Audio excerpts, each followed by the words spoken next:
question I get the most, for understandable reasons, is what on God's green earth can I do? And for those of you who know me at this point, you know that when I say on God's green earth, that is because I really try not to curse. And that's the phrase that I've come up with. Privately, I don't use that phrase. I use other phrases. So that's the question I get, which is, what can I do? I have answered that question in two prior posts. I'm going to follow this conversation with those two posts so that you have it in one spot. Some ideas I have that are for your consideration as to what you can do, depending obviously on your interests and your beliefs and the level of activism that you want to engage in. Also, following this, there are some links that we will put in this post of resources. So, for instance, if you are looking for the name of politicians who represent you or in your area, there is a link that can help you do that.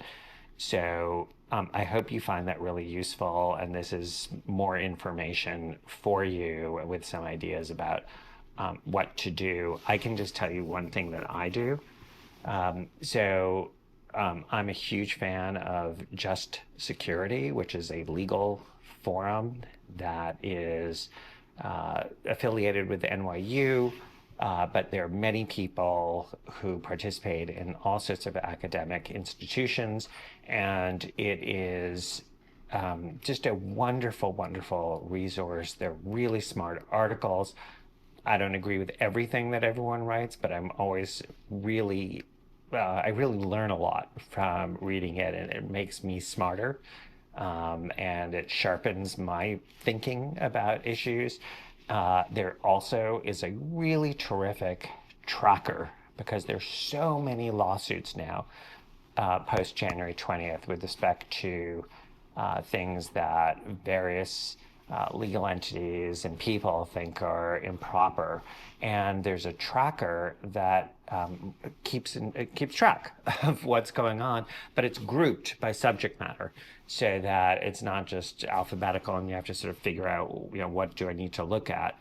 And that's both a great way to see what's going on, but as I mentioned, it's also a great way to see what you might want to be involved in and get involved in. And you can see what groups are doing the most or doing something that you find particularly interesting, because you can find out more about them from their website. You can obviously financially donate if you have the wherewithal and interest.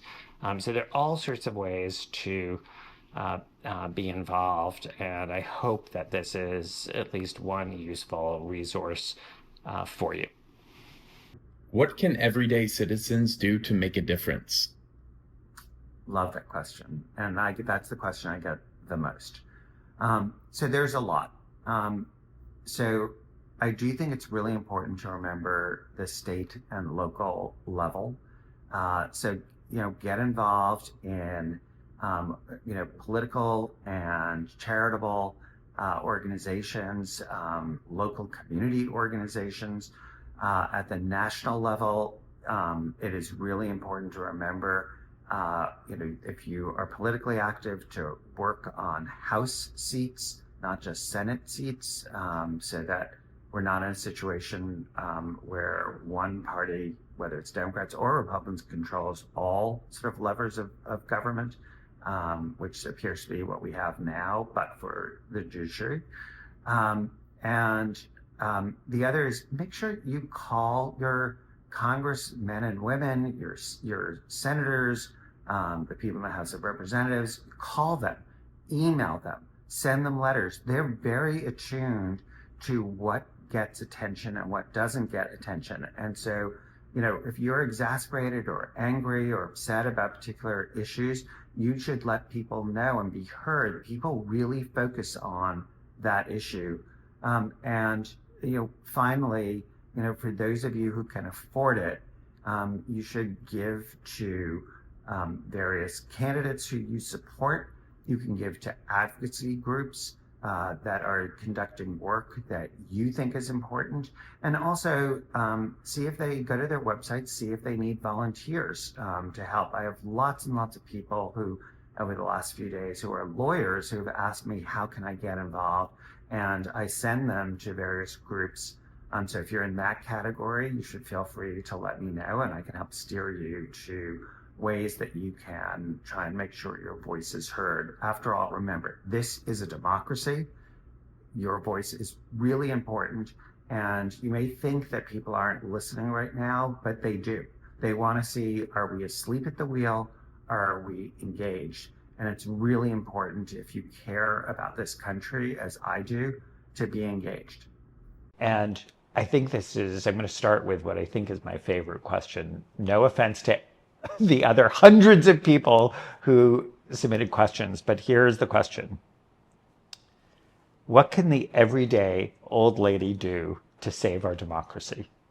That is a great question. So last week, I gave lots of suggestions because I frequently get the most common question I get is, what can I do? And since last week, I actually thought of something else that I wanted to convey to you. It's obviously totally voluntary. This is just a suggestion.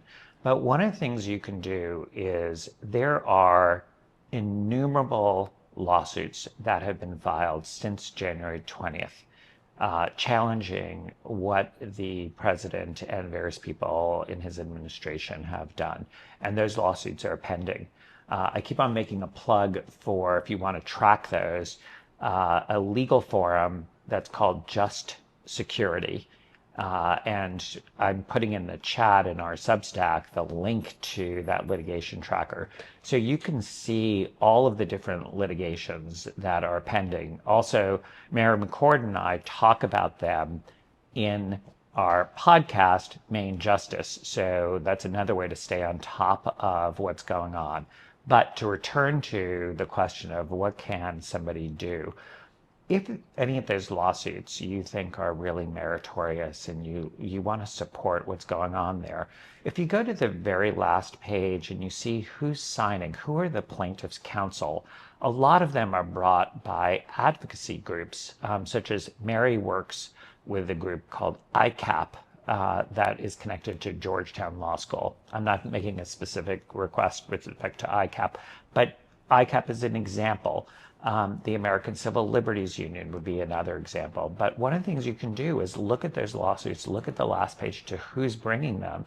And a lot of these are brought by advocacy groups where your own interests may align with what they're doing. And go to their website, read more about them, but there always are going to be donation pages, and you can donate. You can also see if there's volunteer work in connection with those groups. But that, I was trying to think of other things that people could do, and that is definitely something that, if it's of interest to you, I would definitely check. Thank you so much for listening to my YouTube video. If you like it and you want to subscribe, the links are below, both to the YouTube channel that I have, but I also have a Substack, so I have additional material there if you like what's going on, or at least coming out of my mouth. The other is, I just want to thank you. I'm really amazed, both for YouTube and Substack. These are very new ventures for me to try and speak directly to you about what's going on, which I think is really important. So I just want to thank you very much for subscribing. And again, the links are below if you want to subscribe. You can also set an alert on YouTube so that you can know when I'm posting something new that might be of interest to you.